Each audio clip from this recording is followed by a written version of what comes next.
I got the county called on me. Not for rustling cattle, not for trespassing, not even for a minor electrical code violation out here on my own 50 acres of the Lone Star Creek Ranch. No. I got the law sent after me for one thing, and one thing only: parking. And I mean parking on my own damned property. It was a blistering Tuesday in late August, and I'd just hauled my old, faithful '99 Ford F-250, we call her Rusty, up to the main gate. I was tired, hadn't slept much, just finished a 3-day repair job for the folks down in Red Rock. I pulled up, engine ticking as it cooled, the usual Texas dust cloud settling, and I was just about to step out when this pristine white Cadillac, Escalade, shining like a pearl in the sun, came screeching to a stop so close to Rusty's bumper, I could smell the leather conditioning. Out stepped Prudence Sterling, president of the Willow Creek Estates Homeowners Association. Willow Creek, see?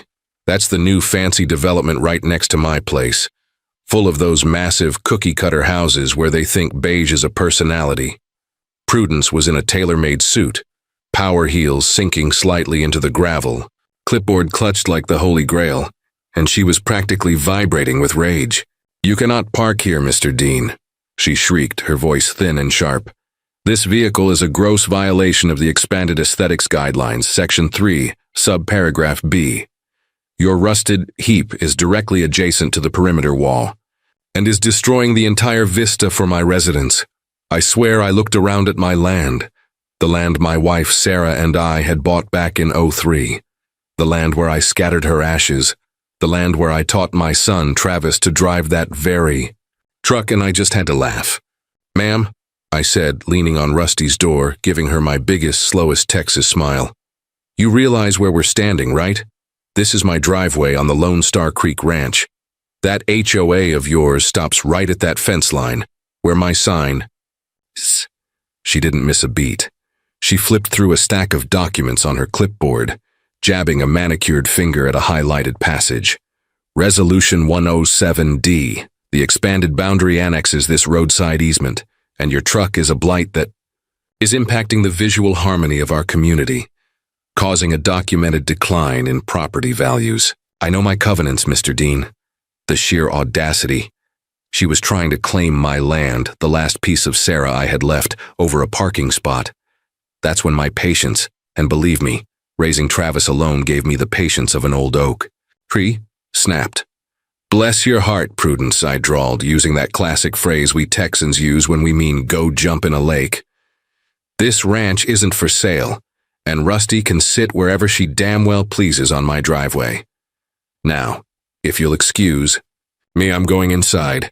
That's when she pulled out the phone. "911? Yes, there is an aggressive, unstable man, a squatter, refusing to move his derelict vehicle from the controlled easement. He appears dangerous." She was painting me as some kind of armed parking terrorist, while she was performing her masterpiece of hysteria for the dispatcher. I pulled out my own phone, started recording, and sent a very simple text message to Travis. Code 10-6, need the regulator. I didn't mention what Travis did for a living, didn't want to spoil the surprise. The sound of sirens started to growl in the distance, and Prudence's eyes lit up with this almost manic triumph. "You're going to be cited, Mr. Dean. You're going to be fined. I will make sure you have to sell." 2 young deputies rolled up first, looking completely exhausted before they even got out of the car. Prudence immediately descended on them, clipboard flapping like a wounded bird. "Officers, he's trespassing. The truck is a hazardous eyesore." The deputies looked at Rusty, parked harmlessly on my gravel drive, looked at my weathered Lone Star Creek Ranch sign, and looked back at Prudence with expressions that screamed seriously. "This is why we were called?" Deputy Reynolds, bless his heart, politely checked my registration and deed, handed them back, and said, "Sir, you are clearly on your private property. There is no infraction here, Mrs. Sterling." But Prudence was a true HOA warrior. She didn't retreat, she just changed tactics. She started calling 911 again. The next day, the day after, at 6 a.m. at midnight, claiming aggressive positioning, menacing parallel angles. And then came the formal HOA notice, hand-delivered by a terrified teenager. a $750 fine for parking.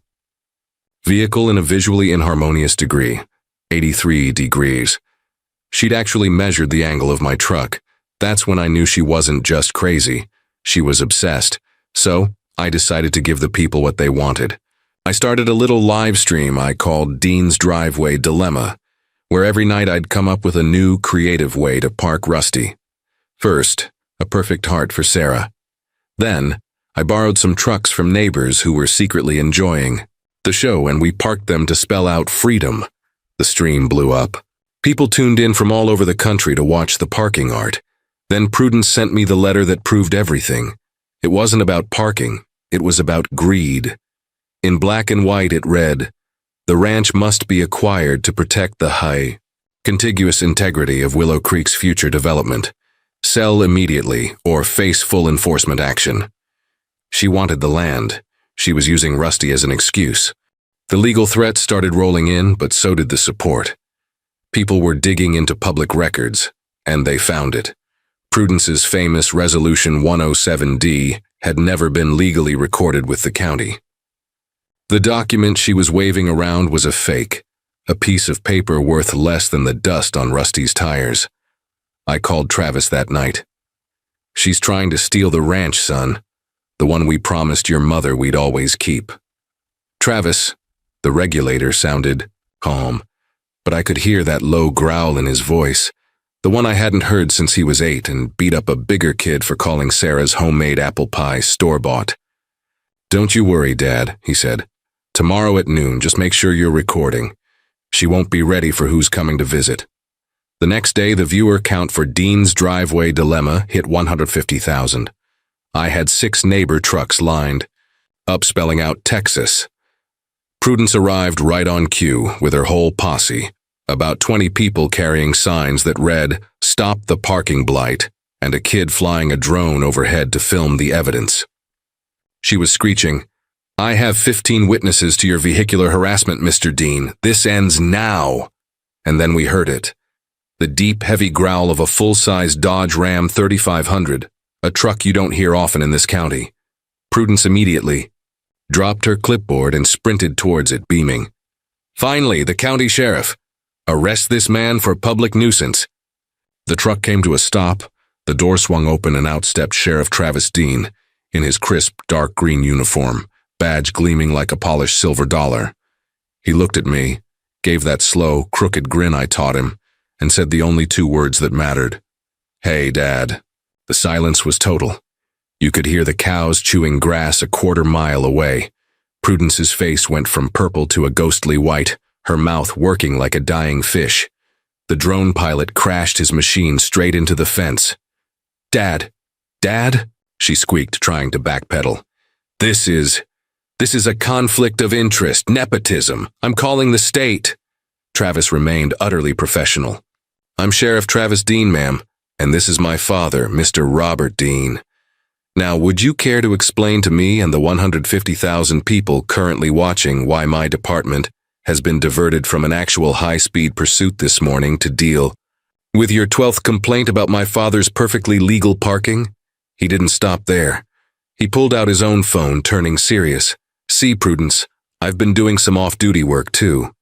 And when someone calls 911 a dozen times about a truck, we tend to get curious. Turns out that $1.5 million missing from the Willow Creek HOA Reserve Fund.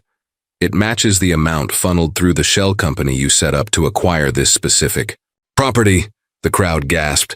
Prudence's posse started melting away, looking at their feet.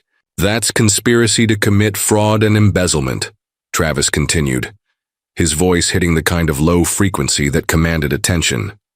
"And speaking of your expanded aesthetics guidelines, we found 3 other instances where you used this fake resolution to force elderly residents to sell their land. You're not protecting property values, Prudence. You're running a criminal land grab." She tried to run to her Cadillac, but Travis simply raised a hand. "One more thing, Prudence. That little stunt you pulled with the tow truck this morning, where you illegally had my dad's F-250 towed, claiming it was in a fire lane?" He paused for maximum dramatic effect. "We recovered Rusty from the impound. Turns out stealing a vehicle from a spot clearly marked for a disabled veteran is actually grand theft auto in this state. You're under arrest. I watched Prudence, Sterling, the queen of Willow Creek, collapse against her own precious Cadillac as the cuffs clicked shut, her scream of "I know my HOA rights" echoing over the pasture. The chat stream was going ballistic. The regulator was trending worldwide. 6 months later, they called it the Freedom Parking Jamboree. Over 50 cars and trucks, rusty front and center, parked diagonally across the drive, spelling out justice on my lawn. Travis was there, out of uniform, giving me a hug. Prudence got 2 years in federal prison and a very large bill for restitution. You know, the biggest lesson I learned? Sometimes you have to stand your ground, not just for the big things, but for the small sacred things, like a rusted old truck, a patch of gravel, and the memory of a wife. And sometimes you find out that karma doesn't just circle around the block. Sometimes it parks right in your driveway, puts on a badge, and calls you dad. So, what do you think?